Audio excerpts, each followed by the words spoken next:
Chapter 9 Sindbad the Sailor. Sindbad, a rich young man, lived in Baghdad. His father had left him lots of money and jewels. But Sindbad wasted his wealth and soon lost all of his money. He then thought of merchants who travelled by ship to different countries to sell their goods.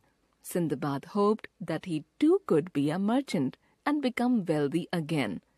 A month later, at the busy port of Basra, Sindbad met the captain of a ship, told him his story, and requested him to let him join his crew. "You're welcome, Sindbad," said the good-hearted captain. "We always make lots of money on our voyages. I'm sure you will too." For many months, they traded in different countries.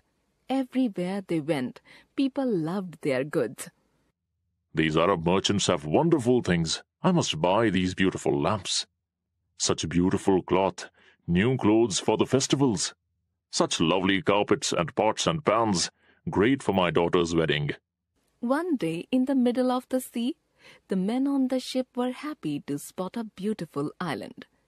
Sindbad decided to explore the island. But it was not an island. It was a large whale. It had been sleeping for a long time, and trees had grown on its back. Something had woken it up, and it now attacked the ship. The men shouted out to Sindbad to return to the ship. Others ran to the captain and said, "Captain, Sindbad is sleeping on the back of the whale. We must wait for him or he will drown." "We cannot wait. If we wait, we will die." And the ship sailed away.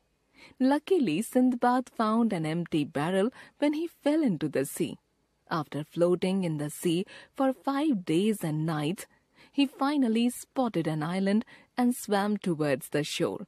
When Sindbad reached the island, people helped him and gave him food. They bombarded him with questions. "Who are you? Where have you come from?" Sindbad told the island people his story. The people of the island took Sindbad to their king and told him about Sindbad's adventures. "Sindbad, you're a very lucky man," said the king. "I shall give you a job as my officer at the seaport."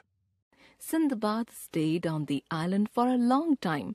He had a good life there, but he missed his home. Every day he checked if a ship was going to Basra from the island. Finally, one day, such a ship arrived at the seaport. The captain told the king's officer, "Sir, my ship is going to Basra. All the goods have been checked, but there are some more." Sindbad convinced the captain that he had managed to stay afloat in the sea by using a barrel. "Look at me carefully. I am Sindbad. These goods are mine. Please take me back home with you." All the sailors gathered around Sindbad and were happy to see their comrade alive. "Oh, Look, everyone! It's Sindbad the sailor! He didn't drown!" The king granted permission to Sindbad to return home with the captain and his long journeys, especially those by sea. Barrel, a round wooden container with curved sides and flat ends. Bombarded, here, asked many questions, one after the other. Convinced, made someone believe in the truth about something. Afloat, floating on water. Comrade, friend or companion. Say aloud. The double O sound. The double O has 2 different sounds. The long oo sound. Balloon, cartoon, spoon. The short oo sound. Foot, book, tooth. In a few words in English, the double O has neither a brook, moon, floor, hood, cook, wood, stool, good, flood, long oo, short oo, neither long nor short. Read these sentences aloud. The little girl broke her tooth when she slipped on the wet floor. Put your woolens in the wooden cupboard. Reena looked into the room through the open door.